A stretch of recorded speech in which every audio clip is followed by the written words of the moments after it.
I hit rank 3. Meaning third in the world? Third in North America. Oh, okay. Playing Exhaust, Ignite, Katarina. And everyone was just like, who is this guy? A lot of people see what I do on a normal day, and I just tell them all I do is I eat, sleep, TFT. I may look back on this and think this is probably or maybe could be one of the best times of my life. Off. The pill! Shall we clap? Yeah, let's do this. Yep. Just give us a little. Welcome back to another episode of Off the Pill Podcast. Hey, there you go. Ooh, Today, you guys got music. we got a little bit of music. We got David in the moderator seat. Paco's right here. I'm Ryan, and we have a very special guest. And I guess you could say OG even, huh? In the gaming world. We got Scarra, also known as William. But Scarra first. Okay, yeah. I mean, you don't mind that people know your real name, right? No. Do people know? Okay, yeah, people know, but like no one calls me William. The people I live with don't call me William. The only person who calls my mom doesn't call me William. My mom calls me Jimmy because What? Okay, all right. I guess we're gonna talk about this first. My full name is William Jimmy Lee. Okay. Okay, got it. Okay. Jimmy, I never liked William growing up because I was like, William is like, it's like a stupid name. I like Jimmy. I like Jimmy, and so like. I would just go by that. I tell all my close friends, just call me Jimmy. My mom, my dad call me Jimmy, you know? And so like my really, really close friends, my relatives call me Jimmy.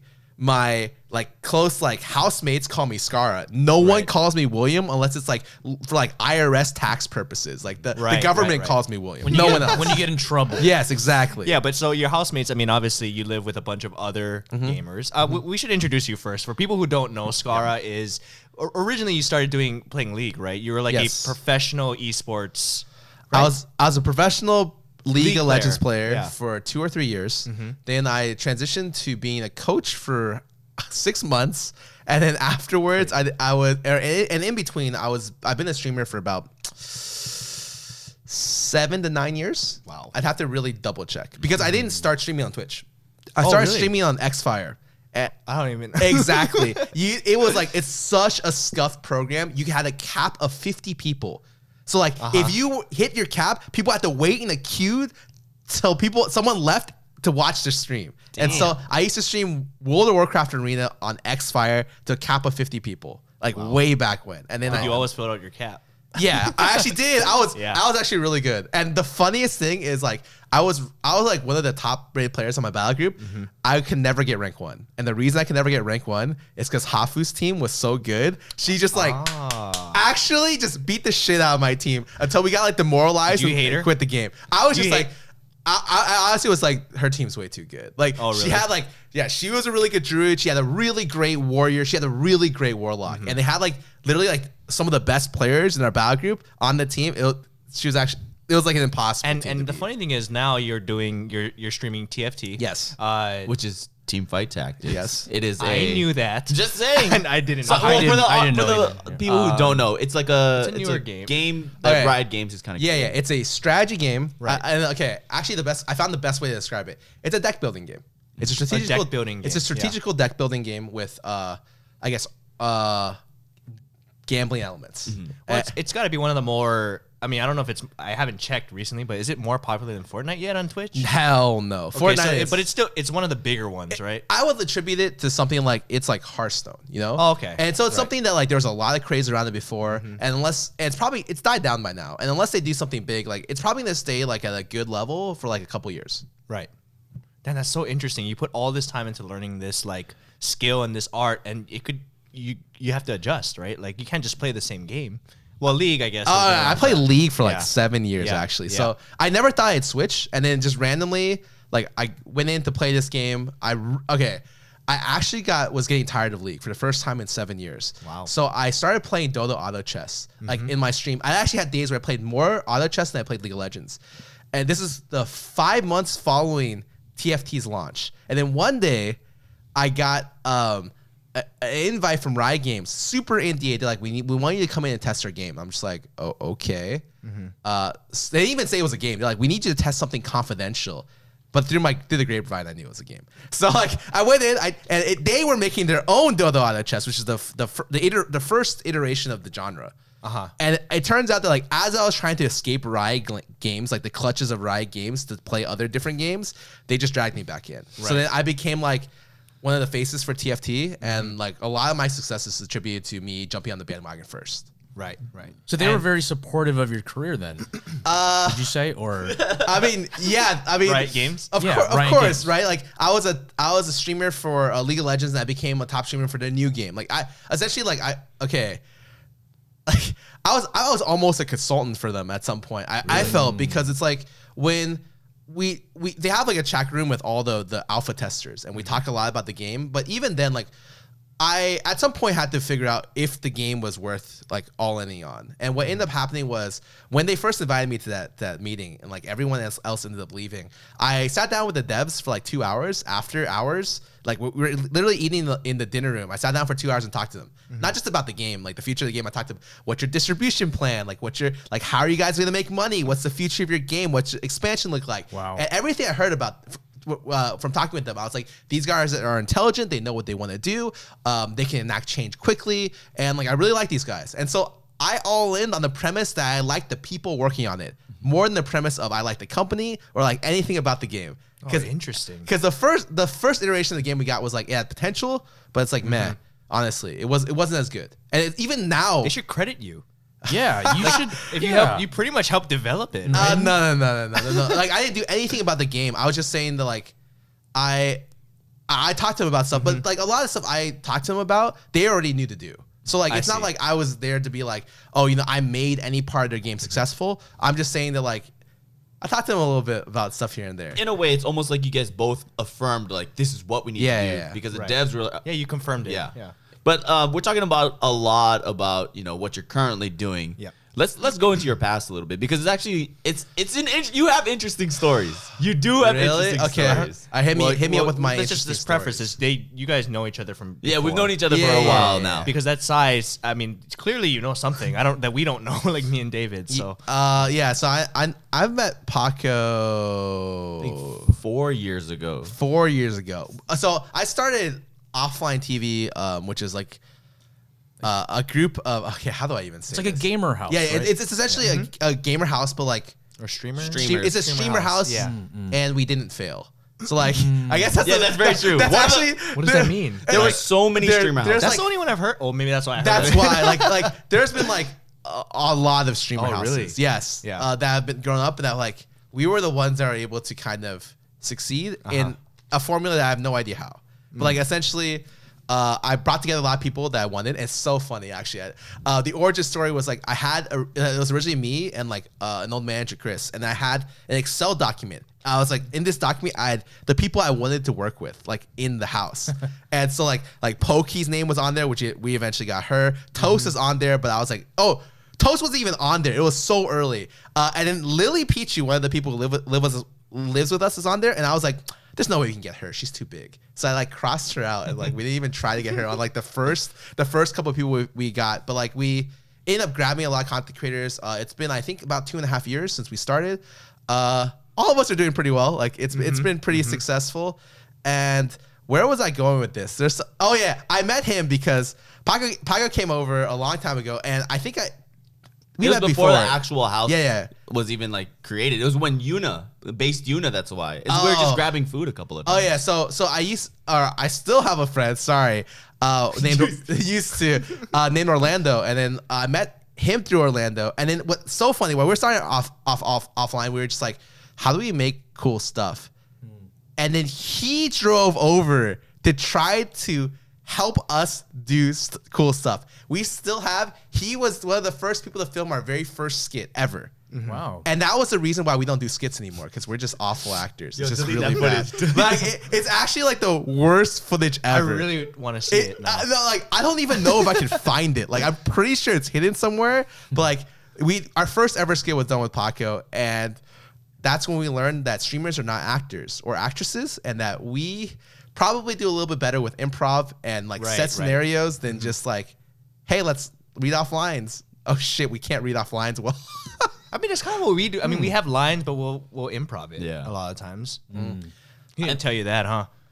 I said, say what makes you feel comfortable. Yeah. Yeah. Okay, so basically you guys met. And But then, even before that, yeah. like, What's let's the go even story? before that. Because like you were, You have to tell me the story from that point because I am not even sure I remember the first time I met you. it was at Korean barbecue. Okay. But we kind of just talked about, because I was very curious as to like your backstory and how you kind of got into League, how you became a team with Dignitas, all that stuff. Oh And god, these are like, you want my like you want my life story from when I got. well, it's into just the interesting scene. because it was a gamble, you know, in a way. All right, so I was playing League of Legends like when the first season started. League of Legends was it had no support, right? I came from a game called Heroes of New Earth. And I switched to League of Legends because all my friends quit, and my brother was like, "Hey, you gotta come play with me and my friends." And I'm You just didn't like, do Dota? I picked Dota because he wasn't playing it. His friends was playing League. okay. Were you a professional at that time, or you were just an amateur? I wasn't gamer? anything, right? I think Okay. the best I placed was I was top 100 on the Han ladder, Heroes of New Earth ladder. But aside from that, like I was not a professional player at anything. I did well in World of Warcraft, but like I didn't consider myself professional. Right. And so I just jumped to League of Legends, and I remember the first 3 games I played, I had averaged 30 kills a game, and I was like, this game is so easy. Like I can't believe I knew this was a children's game. This game is dumb. Wow. And I hated the game when I first started. And then like onwards and onwards and onwards, and I ended up getting into it, and I went to the very top. I remember I got noticed because I was rank 3. In the month it took me to level to 30. Rank came out, and when rank came out, I hit rank 3.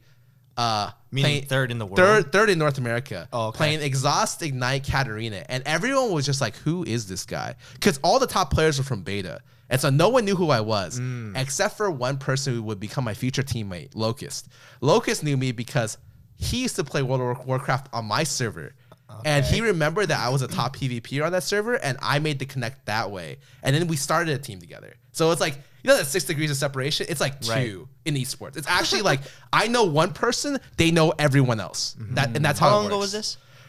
7 years ago? That's crazy. It's not even that long ago. But Wait, it's such well, a different 7 time. years is a long time. It is, but if you think about it, how much things have changed. Like you said, you guys just formed a team, and then look where you are. Like 7 years isn't that long for how far In the scene technology, has 7 changed. years is okay, esports is a yeah. very- Dude, in esports, I think 6 months is a long time. It used to be so crazy that in the first 2 seasons, people were like, "What's your long-term plan?" I was like, "That's a joke, right?" So in normal businesses, from what I understand, long-term plan is like a 10-year plan. You know, short-term is 1 year, long-term is 10 years, and then that's it. In esports, long-term is 1 year, and short-term is 1 week. And so I couldn't tell you at any given moment in like at some periods during the last 5 years, a lot of periods, what I was doing the week after. And like even now, like 2 months ago, if you had asked me, "Are you gonna quit League of Legends?" I'd be like, "Hell no, dude! I love League of Legends." And then TFT comes out. Yep. I blow up playing TFT, and now I'm like a strategy gamer now, and it's really strange because like that's nowhere where I expected to go, and like my success, I'm trying really hard not to take it for granted, trying to work really hard on it, but like it just came out of nowhere. And I like to think that like especially in esports, a lot of opportunities will come up randomly, and it's just like your hard work will dictate your luck at finding these, and then it's just up to you to pursue them. Like then it's up to your hard work to maintain like the success, you know. Do you think any person, just like any single person, could train and play as much as you play a certain game and become as good as you are? Or do you think some people just think differently and Hell, as good as me? Are you? you know but you know what I'm saying though? Like, do you No, think what I'm okay. trying to say is I personally think there's like this. I always wondered. Because I know, like, Hafu, she didn't play that game at all, and, like, all of a sudden, you know, she's always at the top at these certain games. Especially when it comes to Hafu, I think there's skill sets that people excel in. So, like, if you're an FPS gamer, you have really good reaction time, Right. Really good, like, I guess, like, muscle movement, you know, when it comes to that kind of stuff. FPS skills will translate in between FPS games. Right. So, actually, if you want the best skill set, you should be an FPS gamer, because there's always a need for that skill set. Strategy gamers are, like, you know, maybe they don't think quickly, but they think like well, like overall. They are maybe slow mechanically. They don't have much mechanics, but they're very good at being able to understand and piece together different pieces to make like a whole picture.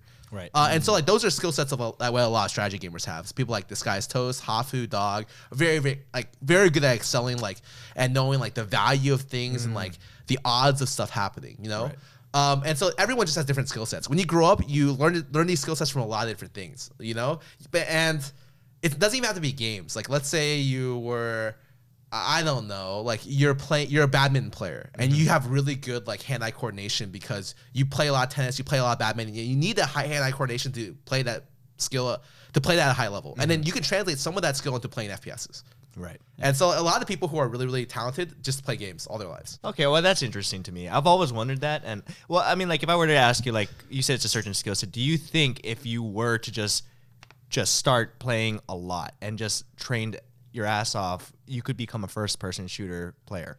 I always tell people that I could become good. But do you think you become, like, where you are? Like, I could not be legendary at the game. Oh, but really? But like, because the amount of hours that I have to put in, especially at this point in my life, is it's like, I don't have enough time in the day. But or if I did, I'd have to literally switch everything into doing that. Right. So I guess at some level, you have to have confidence in your ability to succeed. Right. And so for me, I always think if I put enough hours into something, I'll be good at it. And that's just the confidence I have in myself. Right. But I don't ever think I will be like super good at something. So like if I put in 1,000 hours playing Overwatch, like more than that. Like let's say I put a whole year into playing Overwatch and playing Call of Duty and playing Apex and CSGO. How good would I be at FPS games? Well, if I actually trained and practiced, did a lot of like aimbot assist stuff in queue, had an actual regimented schedule, I'd probably make like global elite. Actually, I believe that.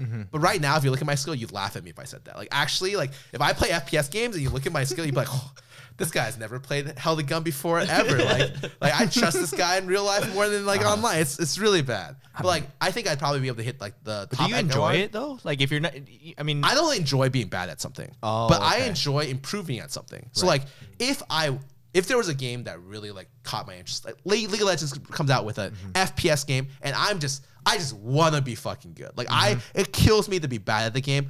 I would put in the hours. But there's not something yet that I'm like I would want to do that. And for me, I just see better use of my time. Like for instance, like a lot of people see what I do on a normal day, and I just tell them all I do is I eat, sleep, TFT, and read. That sounds like a merch idea. Yeah, pretty much. Sleep, TFT. But like for the first 3 weeks of TFT launch, which it's been about a month and a half in, month and 3 weeks in, I would play TFT for 12 hours. Wow. I wake up, shower, TFT for 12 hours, maybe go to the gym. I have a personal trainer for like 3 days a week, whatever. Maybe go there, come back.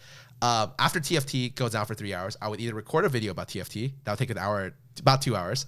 So like literally at like 3 a.m. or like 1 a.m., I'm recording a video in the middle of the night to put on YouTube to write educational guides. Because obviously, if I'm blowing up on TFT, I want to capitalize on the success. Smart. Yeah.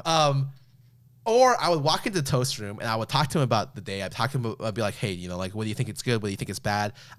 If he's not available, even if I'm eating, I'm bringing up TFT streams. I'm watching Dog. I'm watching Hafu. I'm watching like Hyped. I'm watching Saint. I'm watching all these really good players because I want to absorb information even if I'm not playing. Wow. So like, I would say the first like 3 weeks, I was putting in like 16-hour days on But it TFT. sounds like you enjoy it, though. Oh, yeah. I really enjoy it. Like, and right now, like, I would say my motivation for the game is lower than when it started, for sure. I'm streaming like only like 6 hours. Why is that? Too easy? No, I'm actually struggling a lot right now. Oh, really? I think I'm trying to take it easy because Let's talk about that actually. Okay. Currently, I'm doing a challenge. I started the year. I wanted to do stream for every single day this year. So 365 days of streaming. Wow. And when I first started the challenge, it's because I saw Coke Carnage. For people who don't know, Coke Carnage is a huge variety streamer, like really, really big variety streamer. He's been streaming on Twitch like since forever. He has a really dedicated audience. He averages like 7,000 to 8,000 playing anything. Like JRPGs doesn't matter. He has the world record for longest time consecutively streaming on Twitch. Can you guess what it is? Days. 364 days? I don't know.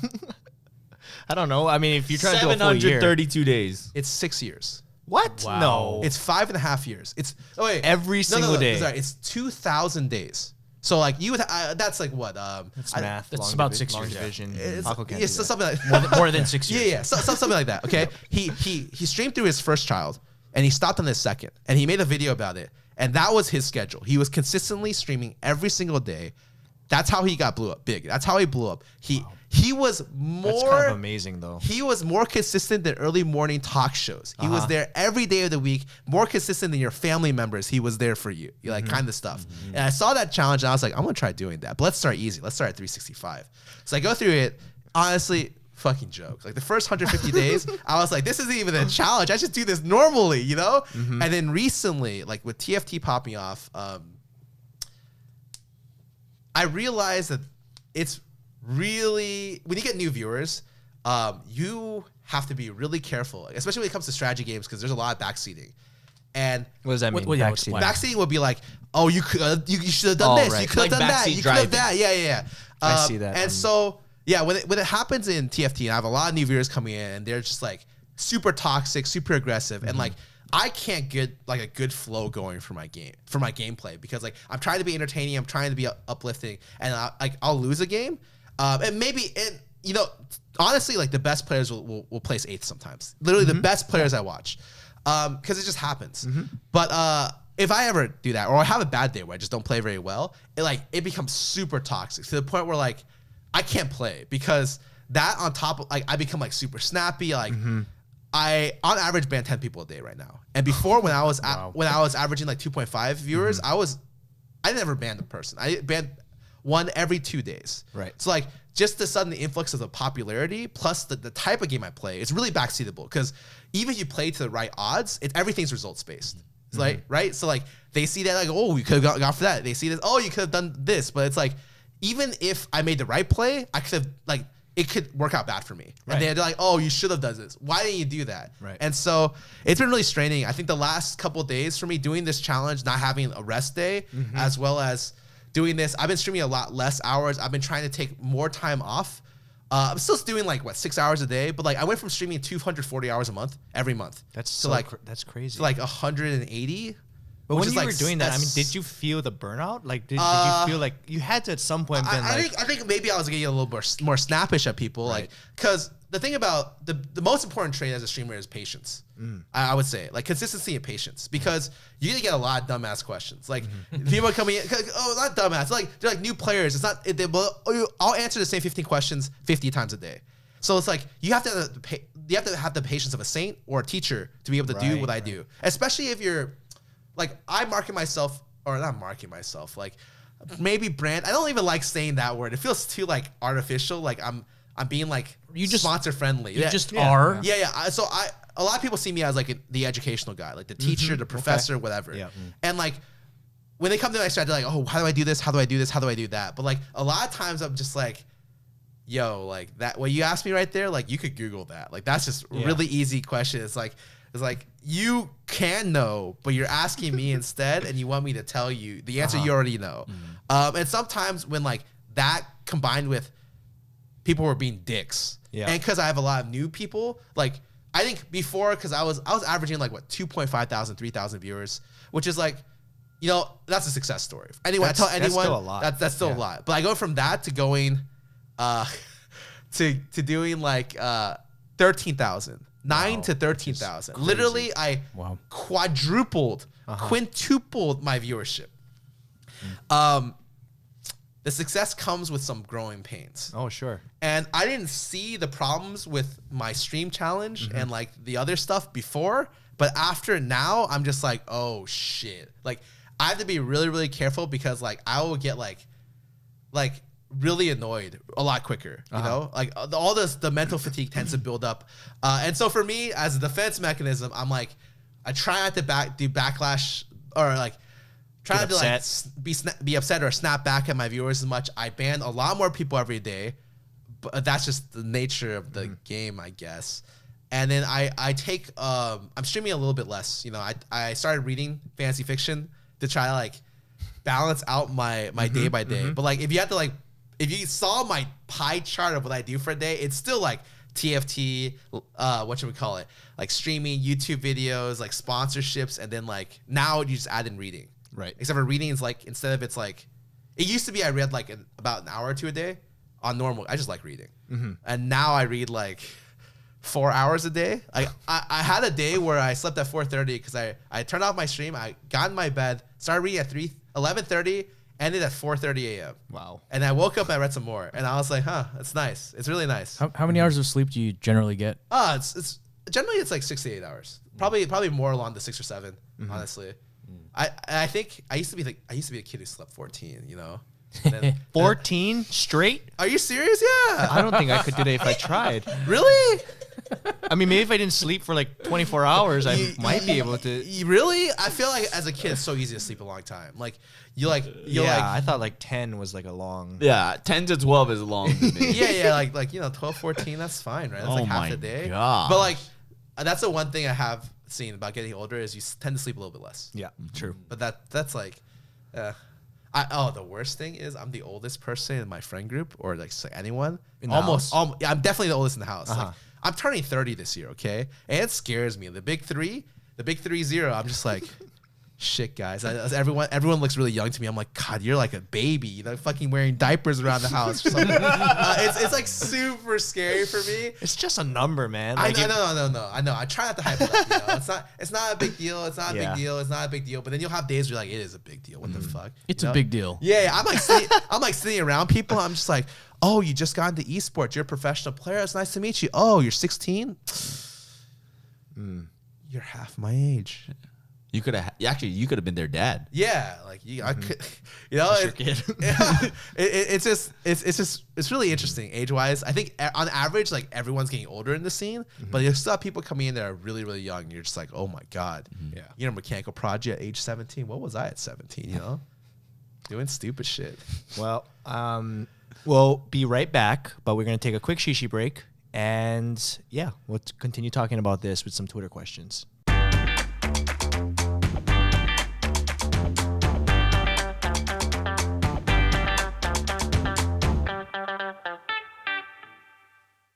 And we're back. Okay. We want to go right into the Twitter Yeah. questions, or should we? Well, I actually had a question. ahead. Since you're in the gaming world, and this just recently became a thing, and I'm sure you have thoughts on this. Ninja joining Mixer. Mixer's Microsoft's new streaming platform, competing directly with Twitch. For those listeners who don't know. Okay, so I told them in the break, I was like, I've already talked a lot. Like, this is pretty much like the Scarra podcast at this point. So if you guys want to talk it, like, please. No, go ahead. dude, this is the point. But This is why we change the name. Okay. We like to bring in different people because this is a whole world we don't. Well, David and I don't really know. okay. So it's actually very interesting to us. Okay. Yeah, it's super interesting. So back to the Scarra podcast. Let me talk to you about my thoughts and feelings about Ninja. Thanks for having us, by the way. Yeah. Okay. Go ahead. Ninja is actually like, okay. So Ninja moved him to Mixer, and obviously he's not going to say it's for the money, but it's for the money. Of course. He said it was, he wanted to go back to his roots, but Which are what? His roots was Twitch. That was his. No, roots. his So his roots roots is low viewership. Yeah, his roots was actually Halo. So he's moving back for money, but also because like Microsoft backs whatchamacallit, Mixer, and then what ends up happening is I think he's gonna be able to get like early access to Halo, and that's gonna be like a big pull for both himself and for Mixer. For him as a streamer, he was the superstar streamer. And what you have to know about Twitch, and I don't think anyone ever really talks about this, no streamer ever stays on top. So the number one streamer on Twitch never stays for more than a year.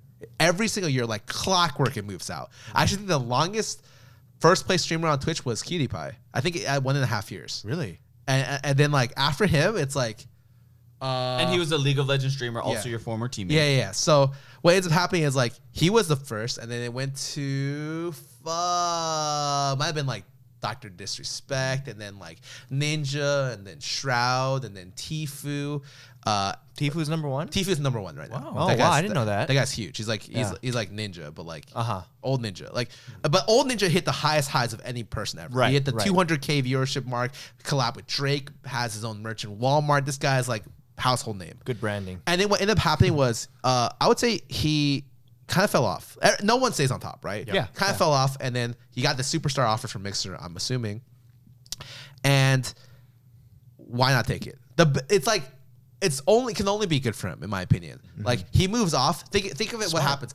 Worst case scenario, he fails. 2 year. It's like a 2-3 year contract, right? I'm sure it's a 2 year, 3 year contract. He got paid a shitload of money for it, and then the marketing when he returns. Can you imagine? Twitch is The Man Returns. Yeah. And it's just a silhouette of him and a poster. And he's on billboards everywhere. It's like, So you're laying out his strategy. yeah, right now. exactly. Like worst case scenario, he got himself a bag, like a huge paycheck, and he comes back after like troubling times, and people welcome him back because he's still right now the most followed person on Twitch.tv. Wow. Still.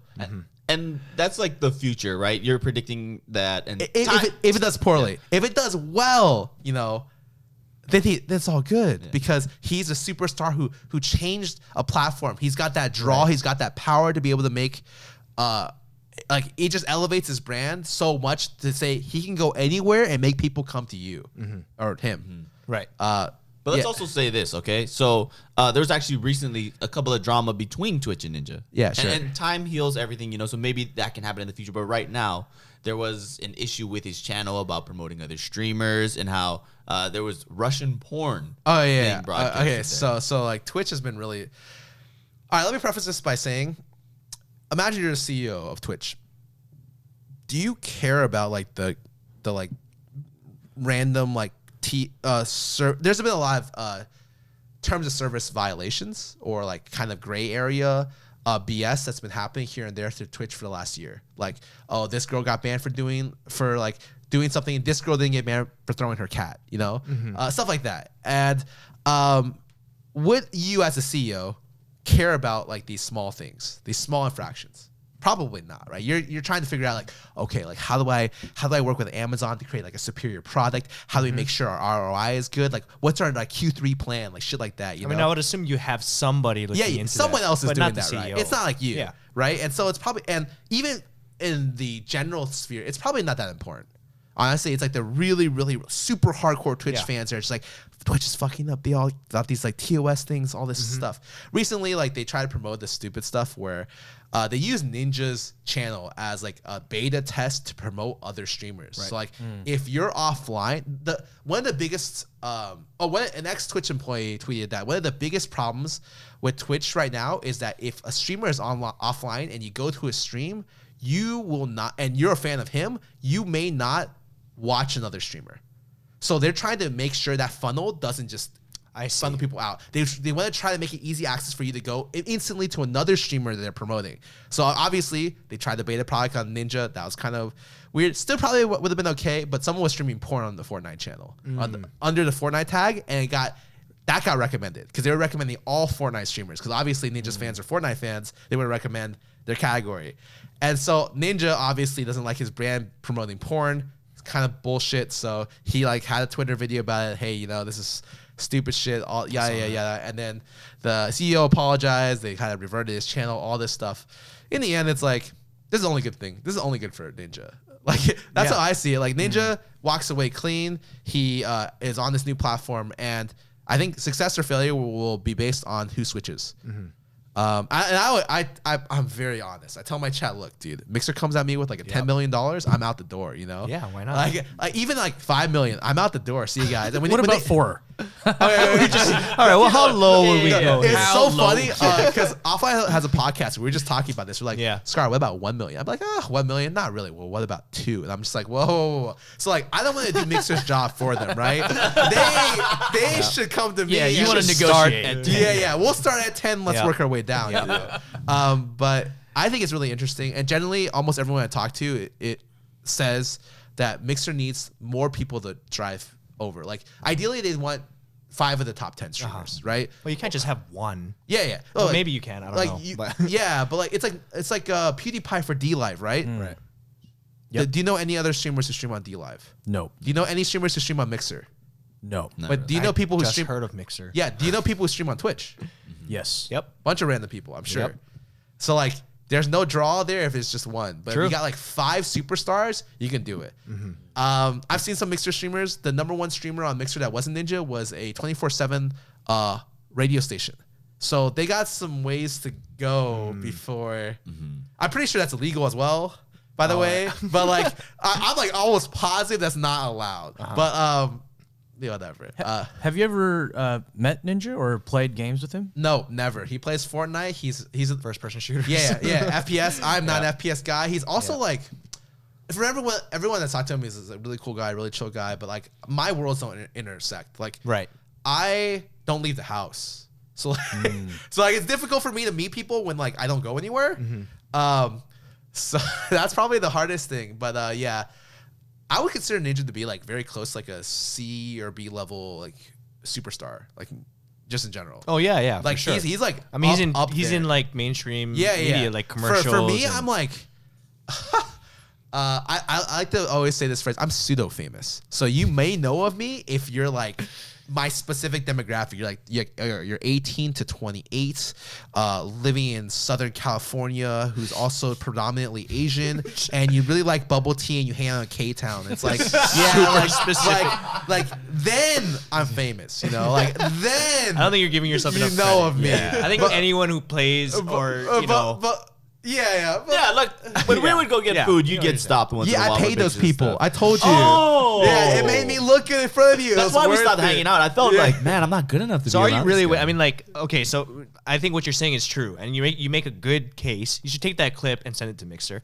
I think. What if you were to just like get a few of other big streamers, 4 other ones, put together a pitch and send it to them and say, hey, give us $50 million. Bam. Okay.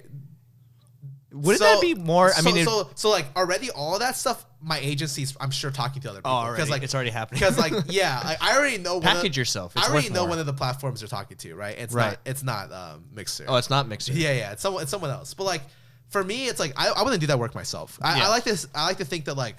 That's why I have agents for them to bring me deals and me to say yes or no. Yeah. And I want to focus on just the stuff I'm good at. You know, I like playing League of Legends, like playing TFT. I want to create content. I don't want to get bogged down by politics stuff, or I don't want to get bogged down by like things I don't like. Like a lot of times people, when you talk to corporate people, it's like, so how do you feel about your brand? Like, what do you think about your brand outreach, your growth?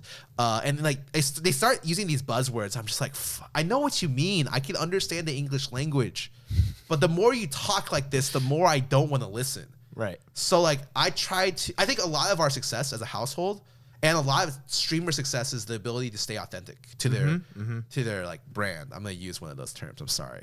There's nothing wrong with that. Yeah. Oh, that's what you think, dude. I feel like he feels inauthentic. I feel like I feel inauthentic Okay, saying sure. that. But like a lot of their success, and I think a success of a lot of content creators has been authenticity. And being able to capture that has been really difficult for a lot of people, you know? I'm sure you've run into problems where it's like, is this, you know, Ryan material? Is this something I'm proud of? Sure. And maybe you've released things that have been successful that you don't like. All the time. All the time. It's. I mean, it does take. It's a matter of like your own self, right? Like, what do you think? People, like you said, you could do really well, but if you're not happy with it, then yeah. I mean, a lot of people don't think that way, though. You know. But maybe it's different for streaming. I mean, it works on YouTube to not be authentic and still be able to get away with it. But maybe streaming, you have to be. On streaming, because they see you so closely. And like, right. If you're a good actor, you're in Hollywood. You're not streaming. So like, for them to see 6 hours of your life, you can't act. You can't act and fake it Not for that long. Yeah, exactly. It's like, you will slip up, you know? Right. But on YouTube, yeah, I could cut out all the parts. Like, I could be like a completely like PG person if you just ignore me cussing like every 5 or 10 minutes, right? So yeah, I agree. Like anything you can chop up and edit, you can make me look like a saint. You can make me look like the devil. It doesn't really matter. But on streaming, no possibility. So you said a lot of people see you as like a teacher. Do you think your appeal to and why you're so popular is because you're good at the game or because they just genuinely like you? Okay. Aside from very, very, very rare cases, I think if you're trying to make a name for yourself, you have to be good at the game. Okay. Like, you being good at the game is a draw for people to come and watch you. There are exceptions. Right. You should be entertaining. You should be consistent. You like all this stuff. You should have presence. You should be able to like, I don't know, like all this stuff. But I think if you're not good at video games, why would people watch? What I mean is you're like there's being good at games and there's being like you like in the top percentile. No. I think you think need to be in the top percentile. Okay. Like, is there any other cases where like they're just maybe really good looking or they're just a nice personality or like Or they show their is there boobs. maybe I don't know. You can have success that's not at the top level if that's the case. But if you want to be like a 10,000 plus streamer, and you cannot suck ass at your video game that Right. you're known to play, especially if you're not a variety streamer. $10,000+ dollars? No, viewers. Oh, I see. Which I think there's only a handful. I think people who average 10,000 is less than 50 or like less than 60. If you want to be, and a lot of those channels are like tournament channels, you know. So individual wise, it might be less than like 40. Right. But if you're one of those people and you're known for streaming one game or one type of game, so you're not a variety streamer. Because people who watch variety streamers like Lyric are there for different reasons. Like they like his personality. I don't know how good of a gamer he is. I'm completely honest. I've not watched a streamer enough to tell. I can say very confidently he's not superstar level, like not super good. Right. But like a lot of the other streamers who are known for one game, like League of Legends, or one game like Apex Legends or like Fortnite, they have to be good. It's even Ninja, you know, who was at the very top of his game. He won the first Pro Am. Like all the tournaments, he was the winner. So he wasn't the best player. I can confidently say he is no way in hell. But he won all the tournaments, so he was good enough to where he could say he was elite status. And a part of what made his appeal drop in the last year, he didn't qualify for the World Championship this year. I heard. It's really bad. Right. And like as a viewer, like you don't want to watch someone who's not good enough to qualify. You know, there's so many other people I can watch. Why would I bother? Why would they bother? Right. So I think There's an argument to be said with that, though. Like with basketball, like LeBron, he didn't make the playoffs, but people started watching him. So it's how much do you bring to the table? I think when it comes to video games, like if you're not playing, you want to watch someone who's good. You know, it's either good or entertaining, and it's very rare to find the full package, the full package player who's like good, entertaining, streams a long time, yeah, all this stuff. So I think if you're especially an exclusive streamer, a streamer that streams one game, you have to be good to break the 5-figure mark. And if you're not, you can't compete. I'm 100% serious. You have to be not just good, elite.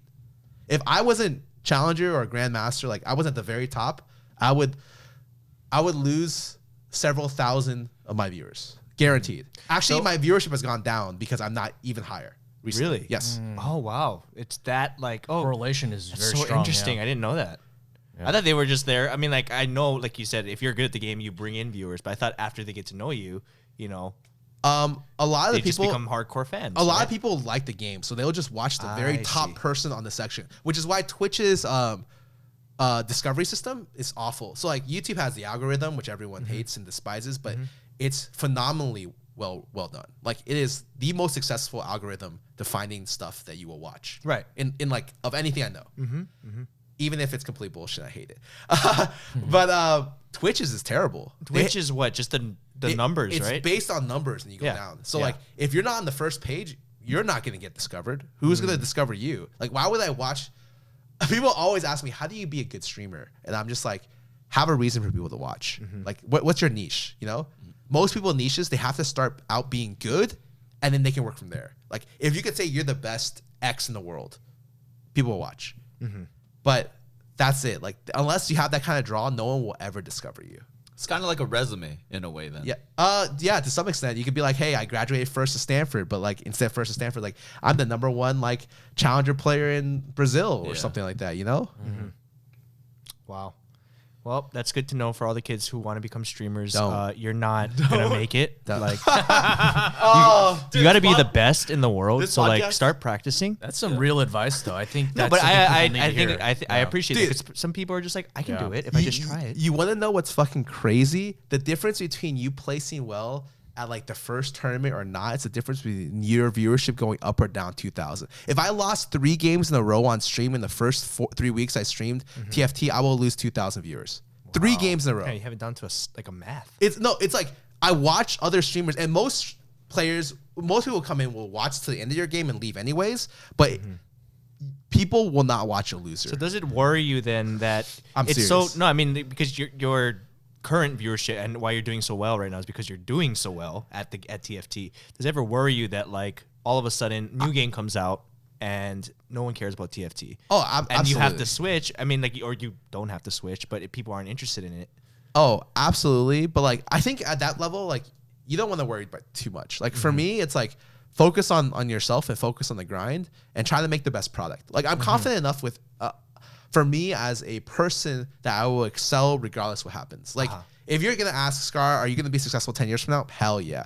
20 years from now? Hell yeah. 30 years from now, I'm probably dead. But if I'm not, probably still. And success can mean a lot of different things. But like, I think personally, I'm confident enough in my ability and my skill set to find success, regardless. In anything, Yes. yeah. Okay, well then that's a good answer then. Well, this is basically just like how to become a very successful streamer. Well, not even that, really there's good. a lot of things that you can apply. Yeah, to yeah. other Well, areas, too. the Scarra podcast has been really good this time. Yeah, it's Like, good. This is very helpful advice. Like, Thank you for letting us be on your Yeah, podcast. yeah, no appreciate it. problem, I actually learned a lot. Like, I don't want to stream anymore. So we got some Twitter questions Yes, here let's do that. from some of the fans out there. Let's start with a very easy and simple one. HMU Caesar asks, how often do you wear suits? Never. Pretty much never. I wore a suit on the LCS analyst desk. I've been on the last couple of days, and I wore a suit to Kiwi Kid's wedding. He just got married. He's my old teammate. Oh, you can actually name off the occasions. So those are the 3 times I've worn a suit this year. Oh, is that? Oh, so that's like an inside joke thing with your viewership? I think it's just like they saw me recently in a suit. They're like, dang, that looks good. Okay, got it. I spent most of my paycheck for the LCS desk on that suit. I don't treat you myself. can rent them, you know. Yeah. No. But I wanted to treat myself. Like I don't spend money on anything. I really only spend it on food, which I love. Yep. And that's it. Scarra actually bought me my first suit. Oh yeah, in Vegas. In Wow. Vegas. Yeah, wow, that was a long time ago. It was. We went to some random bootleg place and like they were like giving deals for suits. I'm like, Paco, you want one? Let's just fucking get him. He didn't even need one. I just hooked him up. Yeah. Damn, I still have it too. Really? Yeah, I still have it. That's so I use funny. it once in a Was it while. a nice suit? Nice suit. It is really nice. It's a never seen you wear a 3-piece. suit. What It's a a generous 3-piece. person. Yeah. know, I seriously. can't believe you. Oh And my so god, random. that's so Dude, we funny. got memories, dog. Yeah. We have memories, man. But yeah, so like This is a good one. that's all I ended up happening. It was like I just got a suit recently, and then they were interested. So I spent money on that, and then recently I got a mechanical keyboard custom made for myself. It's super nice. I can't rave enough about this. So like, eventually I want everything I own to be custom. Like, ideally, because I don't know if it's like an elitist mentality, but I like saying that like I got this and I'm the only one who owns it. You know, it's cool. I feel like everything right now is like, oh, you get a participation award, and I'm just like, I don't want a participation award. I want the only one. Give it to me, like, and so like, You're at that level where you can do yeah, that. I'm at the level where I can do that. You're So the like, elite level. So like, I commissioned a friend, Nathan, to build one for me, and I got like. I delved into a world of mechanical keyboards. By the way, stupidly expensive. Like pretty much all the stuff you want is like sold out. You have to buy them on like secondhand party websites or through people. They move up like 2 times in price, and it costs like $1 to $2 grand to get your final board if you want it done well. So I have like a $1 to $2 grand board.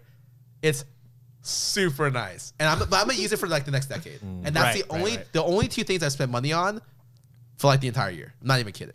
Question number 2 from Twitter from Griffin Hatake. Does living in a house with other streamers cause unnecessary tension and frustration? And how do you deal with feeling irritated with each other? The messes you make and deciding which This is very specific. who has bigger Well, let's rooms? just break this down a little bit. Yeah. I mean, living with other, even like creators, streamers, whatever you want to call it, I'm sure there are frustrations, right? Oh, yeah, Or absolutely. even living with It's people. like living with roommates, Yeah, right? But more specifically, it's you guys all share something together. Do you find that more? I guess they're saying frustrating, but do you find it helps? Okay. Remember when I talked a lot about my problems with recently about how like I'm streaming every day Yep. and all that stuff. And part of the reason why I feel like I'm not doing as well as the first couple of weeks is because Toast recently left to Canada to visit his family again. And I think him leaving demotivated me to be better at TFT, because me and him used to like bounce off energy. Like it was kind of like a friendly competitively? competition. Oh, Yes, okay. because like he's a top 1 streamer. I'm like number 4, and I was always looking up to him, and like I want to beat him. I want to like do this better. I want to do this better, and like I'm sure he sees that like because I'm hustling, he has to hustle as well. But like ever since he left, like I've had like more like problems in terms of like my focus and my motivation, and like all this shit comes up. So like I noticed it a lot more when he just left recently, and it feels like you know he helped me out a lot. But not just him. Like it's very motivating to live with people who are successful and equally minded. And True. The frustrations come in like terms of like I guess privacy, like personal space is not that good. I think you want more and more of your own personal life as you grow older. Like, it's really, I see very few people where that's not the case. Usually, you enjoy company of others like in your like early 20s into like your late 20s, but like once you hit your late 20s, honestly, you're looking for a relationship. You're looking for like to like really settle down. And I think that we talk about this a lot. We tried to make offline a business, and I think that like for the most part, like in the end, we weren't sure. We had big dreams. Like we want offline to be like maybe a household name, all this stuff. But then we realized that like while we're trying to go for so business oriented stuff between friends, we're not sure how long this can like even stay together or us to stay together as a group. Currently, like there's a chance that we plan to like just disband at the end of like the current lease, because like not because we hate each other, but because it's like that time. I don't know how to really describe it. Sad. It's hard to push through the plateau in a way. I don't even know if it's called pushing through a plateau. It's like I feel like there's a time when people know that you should move on or that you want to move on. And while we're having a great time together and we're being very successful, like I think bringing us together has made everyone more successful. Right. And we're like creating lifelong friendships.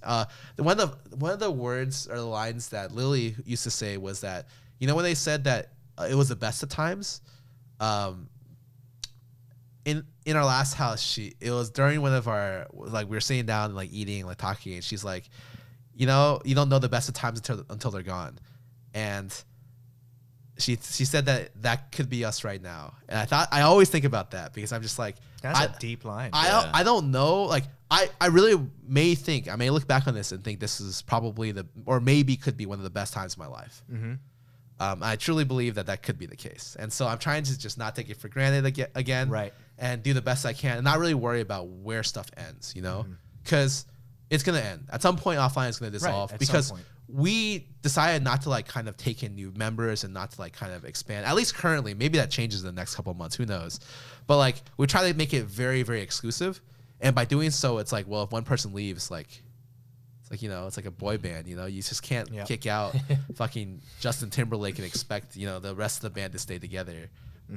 Oh, maybe we're like a really shitty boy band. Like, I mean, you could bring in. We're like S Club 7. Do you remember that? like the real throwback. Like no one even remembers them, and like it was just. Dude, I used to watch that on Saturday morning. Oh my god! But yeah, like we're like them. So you guys are a family. Yeah. Yeah. I actually think of them as my family. I'm not super close to my real family anymore. I have to visit them next year, by the way. I promised my father, my grandparents, my grandfather's last wish before he dies, he's 92 right now, is to see his grandsons. And so I was like, I will definitely go, just tell me when. So I'm planning a trip next year to see him before he dies. Where does your family live? My family's all in China. Okay. So that's pretty tough. Yeah, Tough yeah, commute. yeah. They're just down the street. Yeah. I was like, oh well, you should probably go. But like, I was like, okay, China. All my mom, dad moved to China. My brother's studying in med school or trying to go into med school over in Boston. But he just came back from China too. So like I was the only person in the country for a long time. Actually, should I talk about my family? Do you know my family? A little bit. We've talked about it. That's why.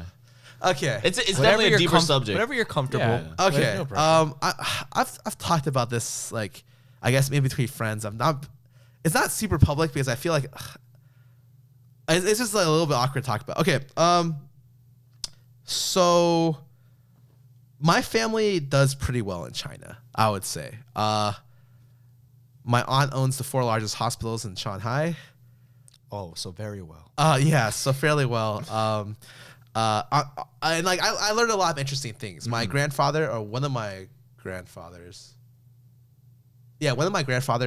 did train 10,000 people for the Beijing opening Olympics. Wow. He was one of the 8 generals in the Chinese army. I think it's called generals, where like there's 8 different people who controls at least like 10,000 people. I have no idea. It's really weird. But like he retired recently, but he was the one who trained the opening ceremony. They trained for 6 months. They cut down from 10,000 to like 8 or 7. And so like, yeah, you saw the Beijing Olympic ceremony when they ran across the screen, all that stuff. My grandparents trained that. My dad's younger brother, is like one of the #1 contract lawyers in the country, and he graduated like first of his class from MIT, something like that. My my dad's like one of the best offshore engineering platforms in the country. He got hired by the Chinese government, and he won their #1 civilian award last year. Wow.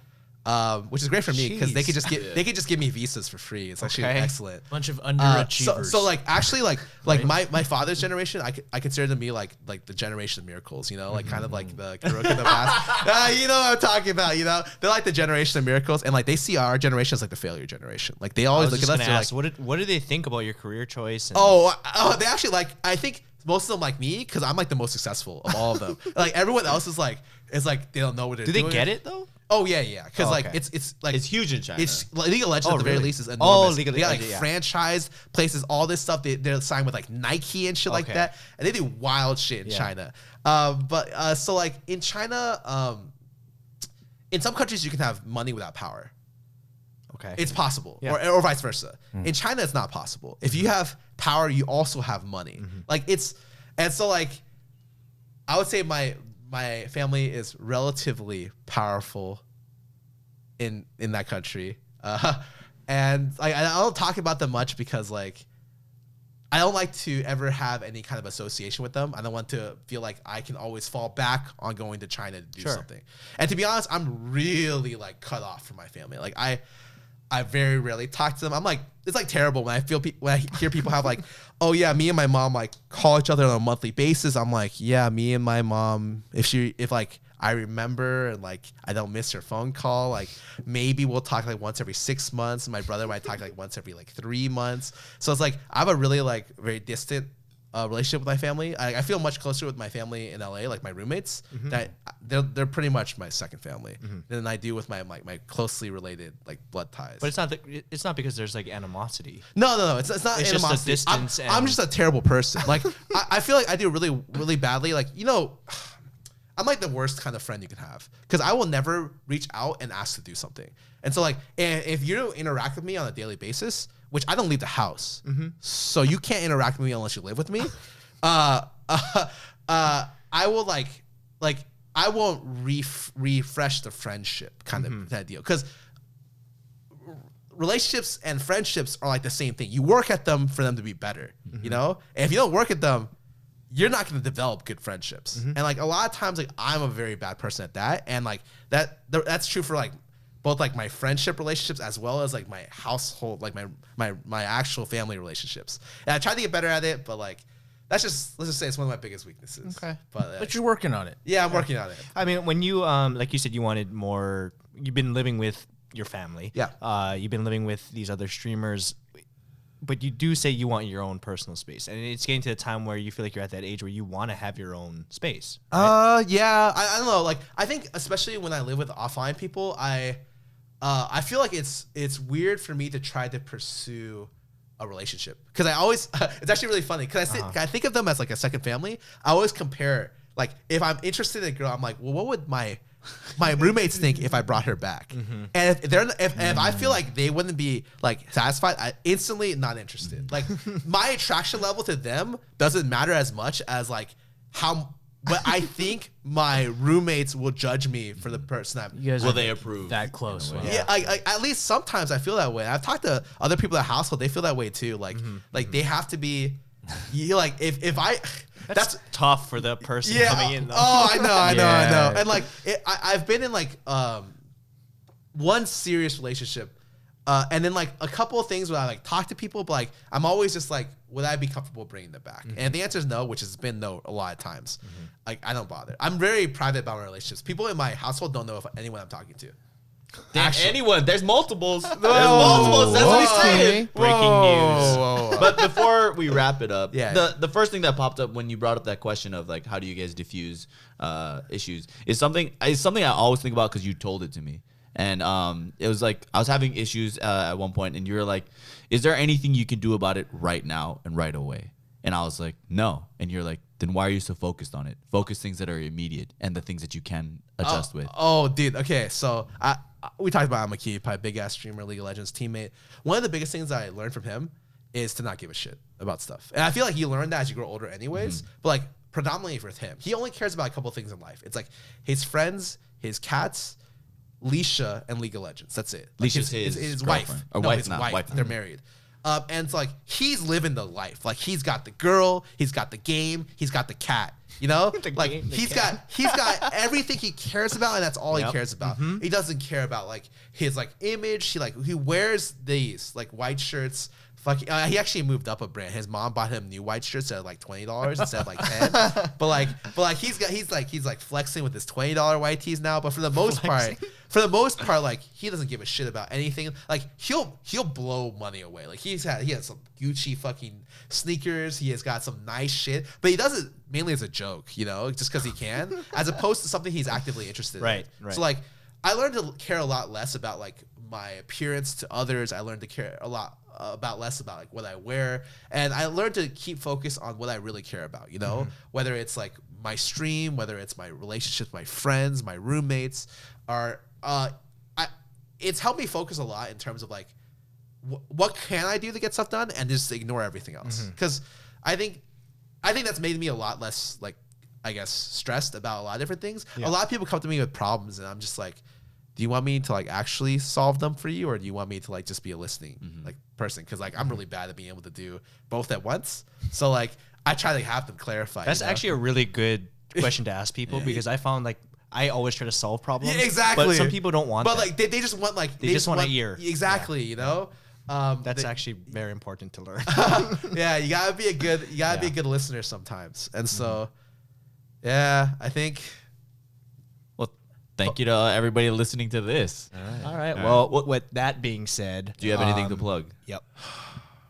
What's your Twitch stream or something like that? You know, You can TFT. find me on like twitter.com, twitch.com/Scarra. I have Scarra official on my. Well, you know what? I have a YouTube. I have all that shit. Go to my Twitter. You can find it all there. I don't really have anything to plug. I'm trying to do this challenge thing, but I'm gonna finish it. By the way, there's no way I'm stopping. But like, I guess I really 365. What day are you on? It's 2/23. Oh, okay. I don't know. It's every day this year. So like, Oh, you started at the beginning I of this started year. at January 1st, so I can end at the very end of the year. And so at the very end Did you of the stream year, today already? no. Okay. So You gotta get on that. I'm gonna go Right. back You and get I'm on. gonna stream instantly. Yeah, when I get back. Awesome. I'm gonna be backseat saying things, and I don't know anything about that game. I did play auto chess for a little bit, but I don't know that League Heroes are. I don't want to relearn it. he's a Dota player. That's No, why. it's okay. I played a lot of It's Dota, okay. Yeah. I played a lot of Dota chess. I was king. I was one game away from queen. Oh, I really? was so fucking pissed I didn't hit it. That's not big. I was pawn 9, so not a big. No, I got tonight. I got tonight. So it's like you guys are nice. You played the game. Yeah, I got tonight. All right. Well, again, thank you so much for being here. Oh, real quick. Yeah, go ahead. I didn't want to. I want to do this during the very beginning. I'm a huge fucking Higa fanboy. Like I've watched a lot of your shit. I'm not gonna lie, Dude, I'm retired. You're not retired. I've watched like your earliest shit from so how to be a ninja. That is pretty early. All the way to like. I watched the tinfoil ball recently. I watched Oh my God. the water. I watched. Hey, remember we talked about videos that like do pretty well, but you're not proud of? There's a bunch in there, and that's one of them. Oh, okay. I watched you doing the water walking with like the shadows that took a shitload of time. That was crazy. I watched a lot of your shit. the stop motion dancing. Yeah, stop motion Oh dancing. yeah, okay, I like that one. Oh yeah, I watched a lot of your shit. Oh well, thank you. I appreciate it, man. You're a very inspiring person to watch, because I look at YouTube and I see a lot of content creators who are like very good at like vlogging and like very good at like. Honestly, if I was good at vlogging, I probably would. But like I feel like your skill set is very inspiring. Personally, like it's very nice because I can look at it. I always like talk to Albert, one of the people who live in the house. Like, have you seen this? Like, look at how he does this. And he's like, wow, this is really cool. And Awesome, man. Well, I appreciate that, and we are gonna check out your stream right when you get home. Yep. no, please, Yeah. please. Sorry. Right before we go, thank you again for being here. You can follow us at Off the Pill on Twitter, at Off the Pill Podcast on Instagram, and usually just how we end this, we just breathe into the mic. In 3, 2, 1.